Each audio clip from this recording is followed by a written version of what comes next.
So I managed to get these New Balance 1080v12s. They basically come with a fresh foam, and I bought them for the reason of just to see what the Fresh Foam X was like, and because I had a pair of New Balance slides, I think they're called the Martian slides, and those I thought were okay. I don't think they're comparable to anything like a Yeezy slide. I think Yeezy slides, just depending on what you want for comfort, but the Yeezy slides were just really soft and really sort of easy to get along with and wear, whilst the New Balance, the Fresh Foam slides, just were a bit too, I suppose, slightly on the sort of firmer side for me. They were still sort of soft, but I just found the comfort level for the foam just basically started to diminish very quickly once you kind of basically use them. So when you kind of use them quite a lot, they kind of just bottom out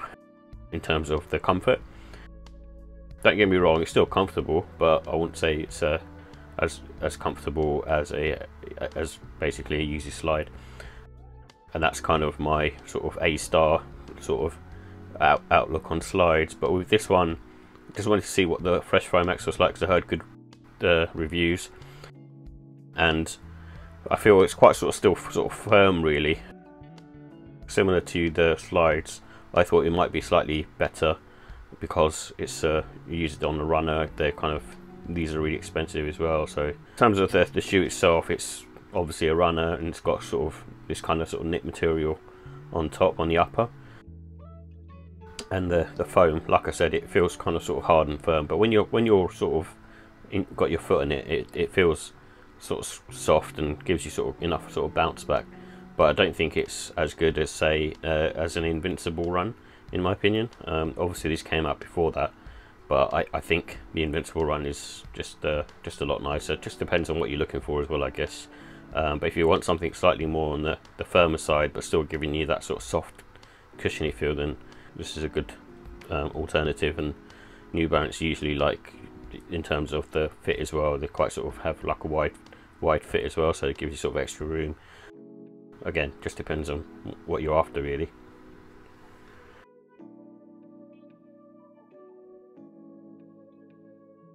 So here's the details for the New Balance 1080v12 Castlerock Grey. It comes in a Castlerock Grey and white colour scheme, and it basically has a Fresh Foam X in the midsole. This is New Balance's sort of latest foam technology, and it has synthetic upper materials, and the price is £160. So in terms of comfort and sizing, these are sort of more of a sort of soft to medium sole. They're kind of similar in the way to a Yeezy Boost, but more sort of built for sort of runners. It has great arch and heel support as well, in my opinion, and it's shaped very well for running purposes.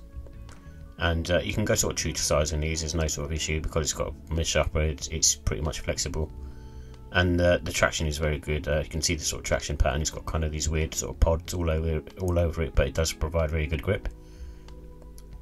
And basically, in terms of the look and style, it's kind of like a current trend, really, where it's like a really sort of chunky midsole and basically the runner vibe.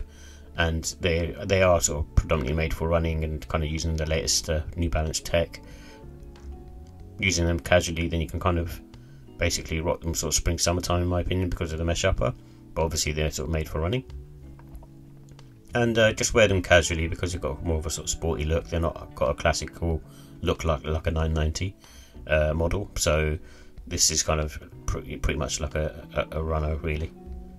And you can sort of go with the grey laces that are in there, and you can probably put white in there as well, for example. But it should be good to go. In terms of the final thoughts, because of the fact that it has sort of Fresh Foam X in there, it's kind of kind to your feet in the sense that as you're sort of running you kind of have a lot of impact cushioning. So, and it allows you to sort of move off your heel quicker as well. So for that, in that respect, it's very good for sort of running. And basically, it's lightweight as well. So considering it's got sort of chunky midsole, it's still sort of very lightweight. And they're comfortable because of the fact that it's just sort of a mesh upper. It's sort of really comfortable, and it's got a really nice insole in there as well. So it kind of provides sort of added comfort. So in terms of the cons, I think the cost is one aspect, which is £160. It's quite a lot of money, and it's going on sort of the Nike Invincible Run 3 territory, and I think that is a better shoe. And just a sort of chunky midsole, so whether you kind of like that or not, it's one of those things that kind of you might sort of find that it's not great for you. And it basically, in my opinion, the fresh foam sort of bottoms out after a while, so similar to a Yeezy Boost, so just be wary of that. So in terms of the ratings, I give the look and style a 4 out of 5.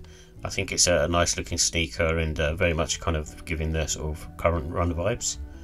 And in terms of comfort, I give it a 4 out of 5. I don't think it's the most comfortable. I think I still prefer a Nike Invincible Run 3. And the quality, I give it a 4. Reason being, it's just mainly the mesh really. The upper mesh, I don't know how long that'll last. It doesn't look very durable to me. And the pricing, I give that a 4. I think it's just priced slightly too high. I think it needs to retail sort of £130, £140 mark. And overall, I give it a 4 out of 5. I think it's a nice sneaker, but not amazing. And if I had to choose between this and an Invincible Run 3, I'd be going for the Invincible Run 3 all day long.